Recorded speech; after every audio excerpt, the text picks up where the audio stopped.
Sesungguhnya Allah Subhanahu wa taala telah menahan pasukan gajah untuk masuk ke kota Mekah. Yang dimaksud gajahnya siapa? Abraha. Allah Subhanahu wa taala menahan pasukan gajah ini.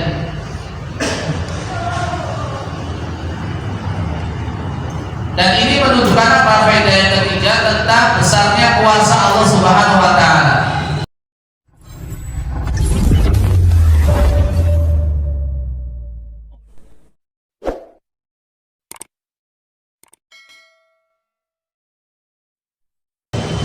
Hadis 704 ini tentang masalah kesucian kota Mekah. Demikian juga nanti hadis nomor 705 dan 706 tentang kesucian kota Madinah. Pertanyaannya adalah, apa hubungannya dengan masalah ihram? Apa hubungannya dengan masalah ihram? Kenapa Al-Imam Ibnu Hajar Al-Asqalani rahimahullah taala memasukkan hadis ini di dalam bab ihram? Tempatnya itu tempat untuk kegiatan keagamaan yang memakai ihram. Karena itu tempat untuk beribadahnya. Untuk beribadah. Terus yang pakai ihram kan di situ. Yang pakai ihram di situ. Iya, pelaksanaannya umroh ataupun haji di kota Madinah. Ke Madinah ya. Belum fokus takoni. Ya. Ini jelas kaitannya erat dengan orang yang menjalankan ihram. Jadi kalau kemarin itu membahas tentang larangan-larangan ihram gitu kan, larangan-larangan ihram. Nah, kaitannya dengan ihram itu apa? Agar orang yang melaksanakan ibadah umroh ataupun haji itu dengan ihram di kota suci itu tidak sembarangan. Tidak apa? Tidak sembarangan. Dia betul-betul menghargai dan menghormati kota suci Mekah. Itu ada larangan dan ada sesuatu yang harus diperhatikan, yaitu mensucikan dan mengagungkan kemuliaan kota Mekah. Adapun kota Madinah ikut. Kota Madinah itu ikut. Makanya sering disebut dengan Al-Haramain Asy-Syarifain, dua kota suci, yaitu kota Mekah dan kota Al-Madinah. Ini qala al-mu'allif rahimahullah taala wa an Abi Hurairah radhiyallahu anhu qala lamma fataha Allah taala ala rasulih sallallahu alaihi wasallam Makkah qama Rasulullah sallallahu alaihi wasallam fil nas fa hamidallah wa athna alaihi thumma qala inna Allah habasa an Makkah al-fil wa sallata 'alaiha rasulahu wal mu'minin wa innaha lam tahilla li ahadin kana qabli wa innama uhillat li sa'atan min nahar wa innaha lan tahilla li ahadin ba'di fala yunaffaru sayduha wa la yuhtala shawquha wa la tahillu saqitatuha illa li munshidin wa man qutila lahu qatilun fahuwa bi khairin nadharain. Faqala Abbas illa al-idkhira ya Rasulullah fa innaha naj'aluhu fi quburina wa buyutina. Faqala illa al-idkhir muttafaqun alaih.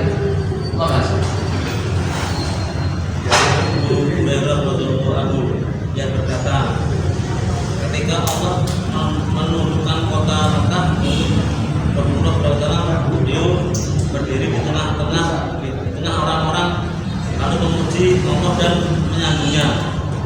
Kemudian sabda, sesungguhnya Allah telah melindungi kota Mekah dari pasukan gagah dan memasarkannya pada Rasulnya dan orang-orang yang beriman. Dan sesungguhnya kota ini tidak ada bagi orang pun sebelumku. Dia hanya diharapkan itu sebentar pada waktunya dan tidak diharapkan lagi bagi seorang pun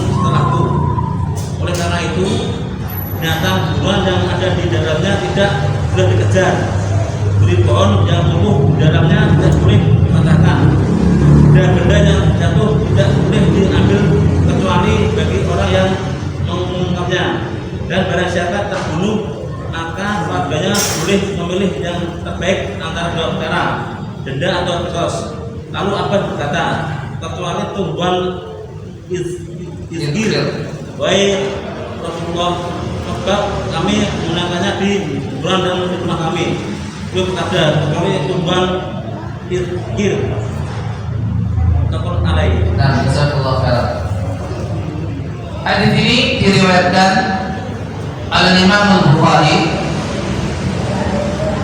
nomor 2434 dan Imam Muslim nomor 1355 dari sahabat Abdullah bin Abbas radhiyallahu anhu, dari sahabat Abu Hurairah radhiyallahu anhu, beliau bercerita, lamma fatahallahu ta'ala ala rasulihi Makkah, ketika Allah Subhanahu wa taala memberikan kemenangan kepada Rasulullah SAW untuk menaklukkan kota Mekah. Itu terjadi kapan? Menaklukkan kota Mekah terjadi kapan? Tahun 8 Hijriah. Bulannya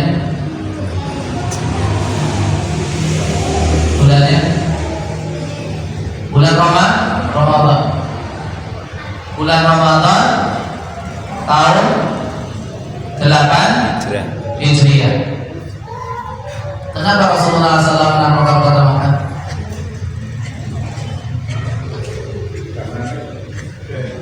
Masih kafir. Kenapa? Masih kafir Mekah. Iya. Bukankah sudah ada perjanjian Sulhul Hudaybiyah? Sudah dilanggar katanya. Nah, ini Rasulullah SAW datang ke kota Mekah untuk menaklukkannya karena orang-orang kafir Quraisy melanggar perjanjian. Melanggar perjanjian. Ini yang terjadi. Ya. Diriwayatkan Imam Al-Bukhari rahimahullah taala di hadis nomor 2434, ya, Al-Bahban, Imam Bukhari nomor 112,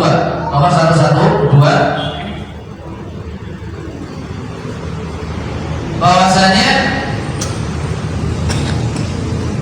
suku Huzaimah, Bani Huzaimah, mereka itu membunuh salah seorang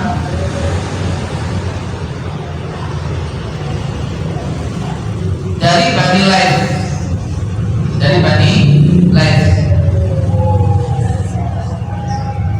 makanya Rasulullah SAW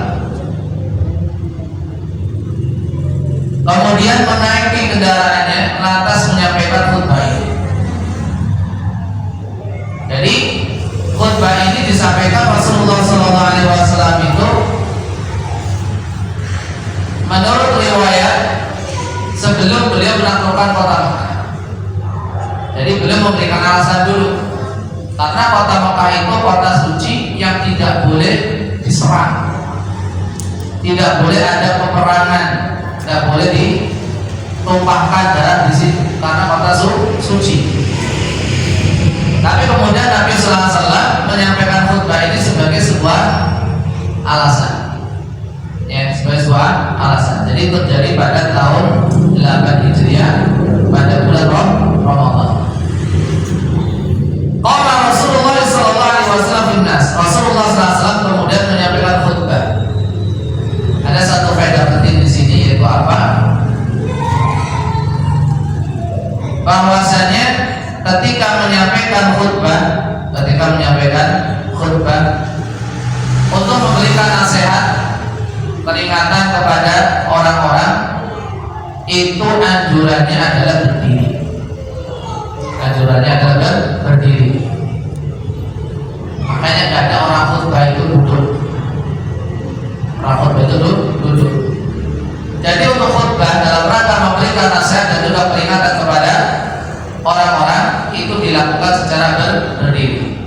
Kemudian fahamidallaha wa athna alaih. Lalu beliau memuji Allah Subhanahu wa taala dan menyanjungnya.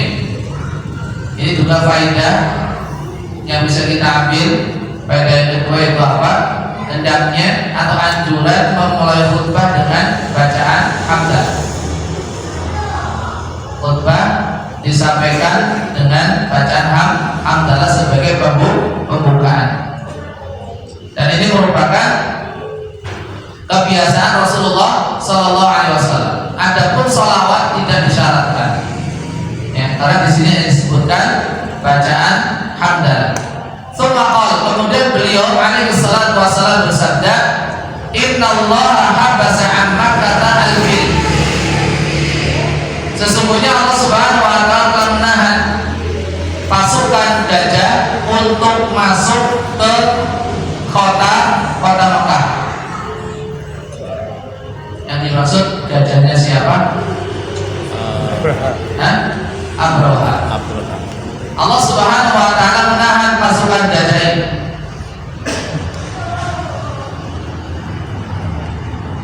Dan ini menunjukkan apa? Faedah yang ketiga tentang besarnya kuasa Allah Subhanahu wa taala. Bagaimana Allah Subhanahu wa taala dengan kuasanya bisa menggerakkan, memerintahkan kepada binatang untuk tunduk dan patuh atas perintahnya. Sebagaimana yang kita ketahui bahwasanya pasukan gajah yang dibawa oleh Abraha dalam rangka menghancurkan Ka'bah, Allah tahan tidak sampai masuk ke kota Mekah. Bahkan gajah yang mereka pakai ketika diarahkan untuk berjalan ke kota Mekah tidak mau, balik terus, ya, balik arah untuk pulang ke negeri Yaman, gak bisa jalan. Dan yang kedua, Allah Subhanahu wa taala memutus kawanan burung dengan membawa batu-batu kerikil dari neraka untuk menghancurkan mereka. Dan Allah Subhanahu wa taala perhatikan itu semua dalam surat Al-Fil. Surat Al-Fil. Dan sekali lagi ini menunjukkan kuasa Allah Subhanahu wa taala. Kemudian akan tetapi apa kata Nabi alaihi wasallam? Sallallahu alaiha rasulahu wal mu'minin. Dan Allah Subhanahu wa taala memberikan kuasa untuk Rasulullah sallallahu alaihi wasallam dan juga kaum mukminin, yaitu para sahabatnya radhiyallahu anhum ajma'in, untuk bisa menguasai Mekah. Untuk bisa menguasai Mekah. Ada perbedaan yang mencolok. Di saat yang datang ke Mekah itu Abraha bersama bala tentaranya, Allah tahan, bahkan Allah hancurkan. Tapi giliran Rasulullah SAW dan juga para sahabatnya radhiyallahu anhum ajma'in datang ke kota Mekah untuk menaklukkannya, Allah berikan kemenangan. Perbedaannya dari mana? Keimanan. Yang satu orang kafir, satu orang mukmin. Bisa. Apalagi? Tujuan asal. Tujuannya apa? Niatnya. Hah? Satu merusak Abraha. Tujuan Abraha untuk merusak Ka'bah. Kalau tujuan Rasulullah SAW Untuk memperbaiki. untuk mensucikan Ka'bah.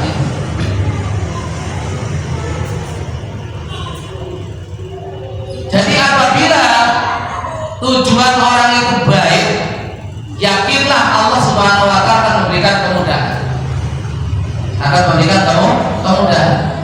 Allah Subhanahu wa taala akan memberikan kelancaran. Dan Allah akan meridhoi dan mencintai. Ini yang paling penting. Allah cinta dan meridhoi. Sekalipun mungkin terkadang sebagian niat dan tujuan yang tidak baik juga Allah berikan kemudahan. Tapi poin kedua tidak didapatkan, yaitu kecintaan dan juga keridhaan Allah Subhanahu wa taala. Dan itu merupakan satu bentuk istidraj nantinya. Makanya karena tujuannya berbeda, yang satu untuk menghancurkan Ka'bah,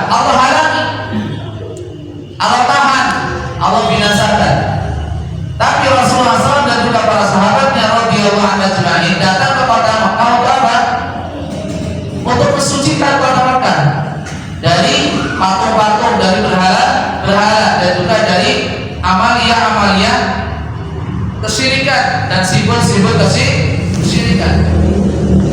Maka Allah Subhanahu wa taala berikan kemenangan kepada Rasulullah sallallahu alaihi wasallam. Kemudian beliau melanjutkan, wa innaha lam tahilla li ahadin kana qabli wa inna ma uhillat li sa'atan min naharin wa innaha lam tahilla li ahadin ba'di. Sesungguhnya Mekah itu tidaklah halal bagi siapapun yang datang sebelumku. Lalu bagaimana Rasulullah SAW menghalalkannya? Artinya memasukinya dengan perang. Beliau memberikan alasan, wa inna ma uhillat li sa'atan min nahar. Hanya saja Mekah itu dihalalkan untukku hanya sesaat saja, yaitu dari terbitnya matahari sampai asar.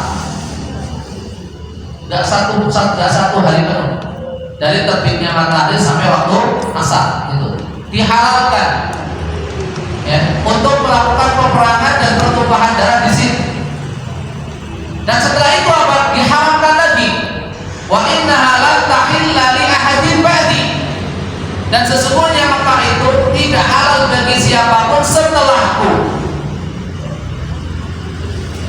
Sabda Rasulullah SAW ini menunjukkan apa? Tentang kehormatan dan kesucian kota Mekah.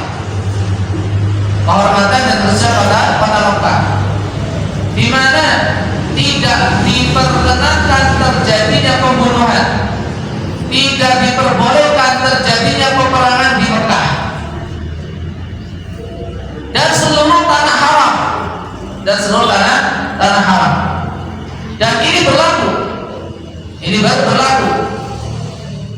baik untuk Nabi Sallallahu Alaihi Wasallam ataupun yang lainnya,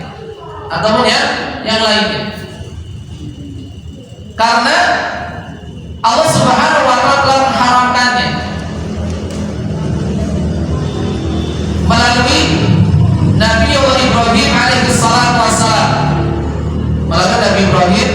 alaihi salatu wassalam.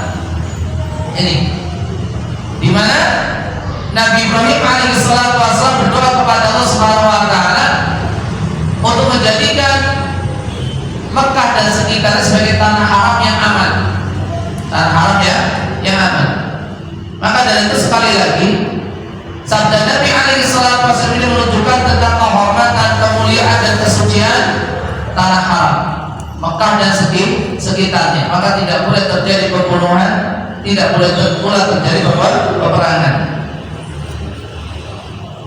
Hanya saja di sini dikecualikan oleh Nabi alaihi salatu wasallam hanya beberapa saat saja, dan itu khusus untuk beliau alaihi salatu wasallam, untuk sebuah kepentingan, yaitu apa? Membersihkan kota Mekah dari kesyirikan. Dan itu tidaklah dilakukan kecuali dengan apa? Dengan perang, dengan menumpahkan darah. Demikian juga sebagian ulama rahimahumullah jami'an berpendapat dikecualikan pula dalam dua kondisi. Kondisi yang pertama yang disebut dengan qitalul mudafa'ah atau qitalul difa', yaitu perang defensif dalam rangka membela diri, bukan ofensif, bukan menyerang, tapi mempertahankan diri. Maka dari itu barang siapa yang diserang, sementara dia berada di kota suci Mekah, maka dia boleh melawan. Boleh melawan. Ini karena apa? Posisinya bukan menyerang, tapi posisi dia adalah membela diri. Dalilnya mana? Dalilnya surat Al-Baqarah 191. Surah Al-Baqarah 191. Wala tuqatiluhum 'indal masjidil harami hatta yuqatilukum fi fa in qatalukum faqtuluhum. Al-Baqarah 191. Sudah ketemu? Atau nggak ada yang nyari? Al-Baqarah 191.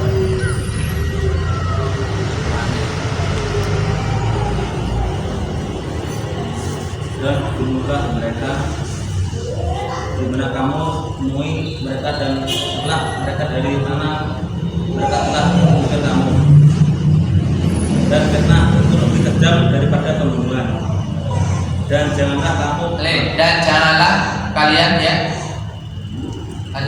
dan janganlah kamu perangi mereka di Masjidil Haram, kecuali jika mereka memerangi kamu di tempat itu. Kecuali ketika mereka memerangi kalian di tempat itu.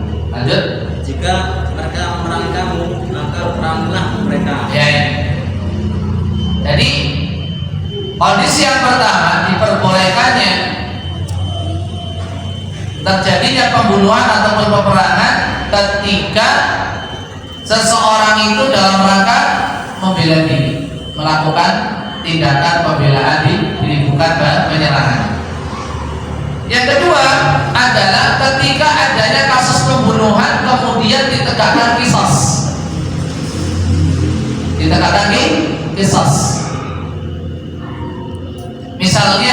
Misalkan ada seseorang yang dibunuh, keluarganya menuntut qisas, maka bolehkah dilakukan qisas di situ? Di adanya pembunuhan di situ boleh. Boleh. Ini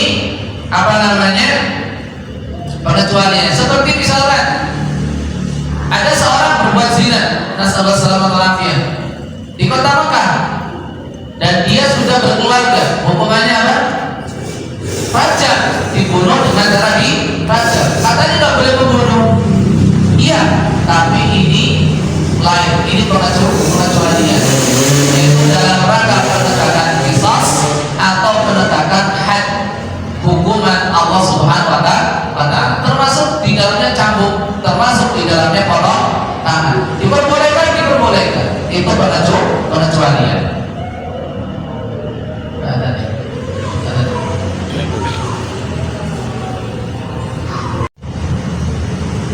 Beliau bersabda, wala fala yunaffaru saytuha.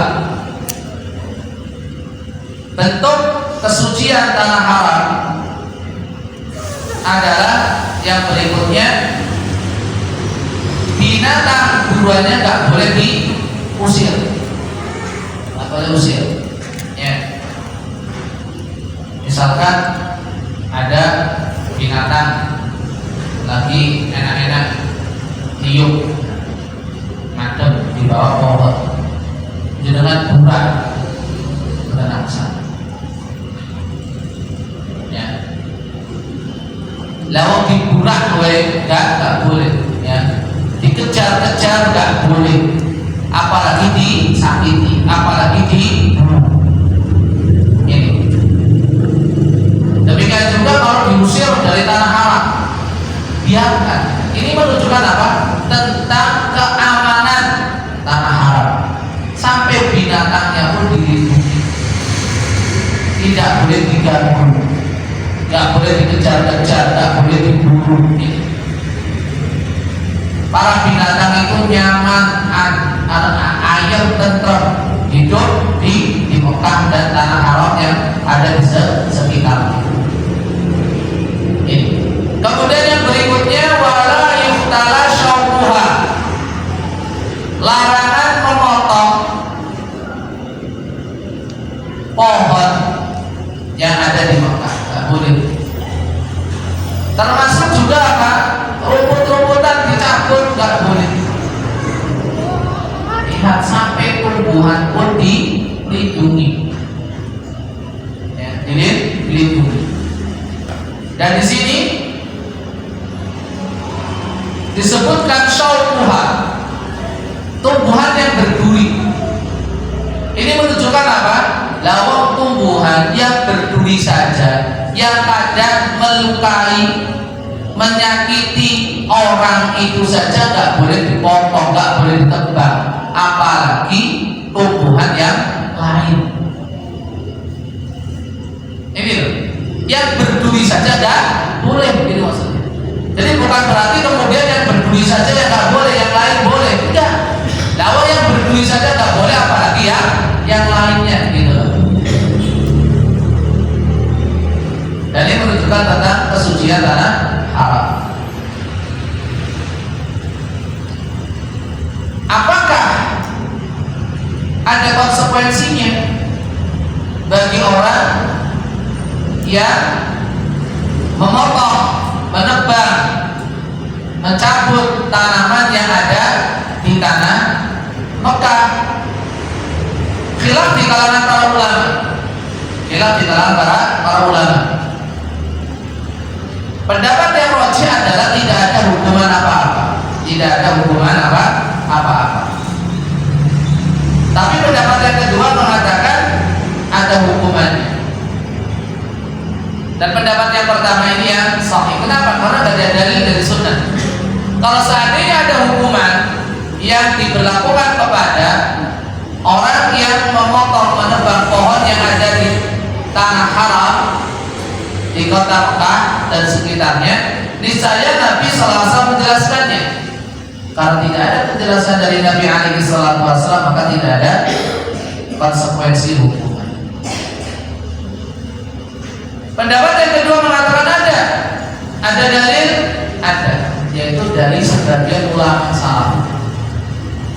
Ya. Bahwasanya ada konsekuensinya. Tapi jawabannya adalah apa? Itu hanya sekedar sebagai efek jerah, takzir namanya. Oleh sebab itu, Al-Imam Atha Ibn Abi Rabah, salah seorang ulama terkenal dari kalangan tabi'in, rahimahullah jami'an, mengatakan konsekuensi bagi orang yang memotong, menebang atau mencabut tanaman yang ada di tanah Mekah adalah yastaghfirullah wa la ya'ud. Cukup dia beristighfar kepada Allah Subhanahu wa taala dan jangan mengulangi, wala syai'a alaih, dan tidak ada konsekuensi apa-apa.